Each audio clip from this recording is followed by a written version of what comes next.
Pajjiżna diġà laqqam kompletament kontra l-COVID-19 ftit aktar minn 70% ta' dawk li jgħoddu bejn il-25 u d-49 sena.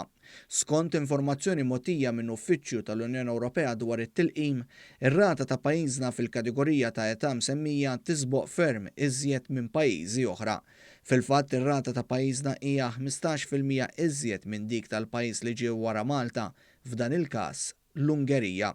Ir-rata ta' tilqim ta' Malta fost din il-kategorija ta' età li tinkludi fost oħrajn żgħażagħ minn 25 sena l fuq hija d-doppju ta' dik tal-Belġju u aktar minn 3 darbiet iżjed mid-Danimarka. Pajjiżna mbagħad għandu l-ogħla rati ta' tilqim komplut fost l-istati membri fil-kategorija ta' età ta' bejn is-60 u d-69 sena u ta' bejn is-70 u d-79 sena. Fil-fatt skont dawn iċ-ċifri pajjiżna laqqam kważi l kulħadd f'dawn il-kategoriji tal-età imsemmija. Pajjiżna mbagħad laqqam b'mod sħiħ aktar minn 86% ta' dawk li jgħoddu bejn il-50 u d-59 sena. Kienet biss l-Irlanda li qabżet lil Malta fit-tilqim komplut ta' din il-kategorija ta' età. Ras ar ras, Malta hija l-aktar pajjiż fid-dinja li laqmet nies b'mod sħiħ kontra il-coronavirus.